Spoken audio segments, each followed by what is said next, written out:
med nummer 2 på den liste, som er dels, men også indeholder Kent Nielsen, der som træner har tabt en hel del gange til FCK, Thyger Slagsen.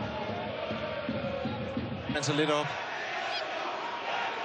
Har stadigvæk standardsituationerne, og Jonas Thorsen kaster en af dem ind. Mikkel Rask kommer til værs. Andreas Hagen har ikke meget mere her. Det er et pokalkamp, OB'erne retligt burde have været ude i torsdag mod AGF. Det blev aflyst på grund af stormen. Ja, vi ser, at Men der skal gå videre til 8-delsfinalerne i foråret. 19:30 på TV3+. Åbner vi for det meget, meget spændende opgør. Og følger naturligvis op på alle grupperne. Kører. Jønsson kæmper for at holde boldbesiddelsen. overlegen forsvarsspiller Lasse Nielsen. Rasmus Fyrt, som sammen med Dalsgaard kunne. Patrick Christensen vinder, og tager Nikolaj Thomsen med. Anders Christiansen bliver oversprunget af Lasse Nielsen. Patrick Christensen foran sig. Martin Hansen sparker væk fra næsen af 1-0-målscoren. MT Liga.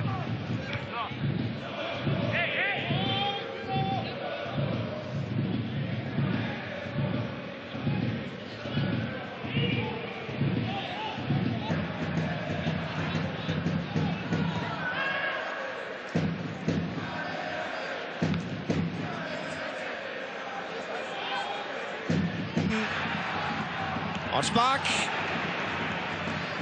for Henrik Dalsgaard. Ja, det har vi set flere gange i den her sæson. Har også nogle assist på kontoen. For venstre akavet. Dalsgaard samler op i højre. Smart af Dalsgaard. Nielsen får forlænget, og Risgaard med venstrefoden tæt på for dirigeret den i mål. Ved for FC Nordsjælland i aktion igen. Han prøver bare igen.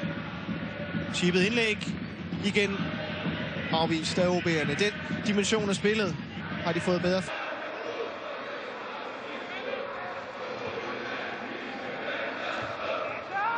Ingen problemer for Lasse Nielsen med den der. Og så er det Anders Bo Jakobsen med Kuske Thomsen. Jakob Madsen satser 100% der. Ja, mere det for Anders. Ledningen.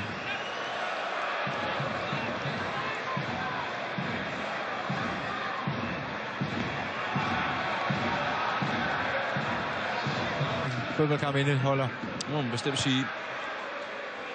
Men ikke nemmere for Anders at komme med det sidste skud. Nej, Bjarnason han tilførte så meget, at udvisning af ham, den er nok det. Ja, Emil Larsen og Falk, de var ikke i samme form der i starten af august, som de er nu.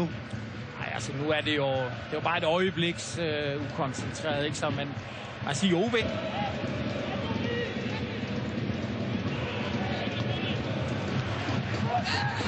Tiering af Lasse Nielsen. OB samler nedfaldet op. Schoop. Og 8 gange har de altså blokeret i OB's forsvar. Ja, de har været dygtige til at blokere. Brøndby i sidste kamp på hjemmebane. Superb oplæg fra Rasmus Falk. Det er også en angriber uden en helt stor selvtillid. Ja, han har jo ikke scoret meget i OB. Hellmann.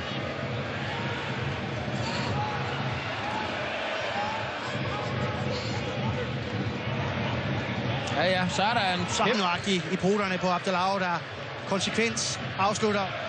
Altså igen mirakelredning af Nikolaj Larsen.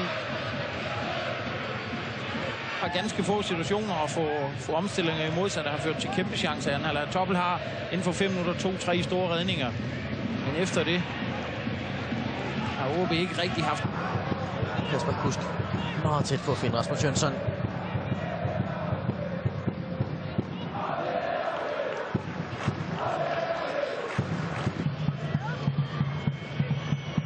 Uden alt det Superliga, vi har i gang i denne her weekend, denne her søndag, ja, så er der jo selvfølgelig også, når vi går ind i november måned, et stort opgør lørdag. Der er en skænter selvfølgelig ud. Det kommer han ikke helt. Jeg tror, at vi havde overlæggeren til hjælp for at holde Sønderjyske på et 0 i den her kamp. Og her bliver spillet flot af, og det er selvfølgelig for at bokse væk. Nu er det OB, der er nede og forsvarer med alle mand. Og frispark får de ud af det her.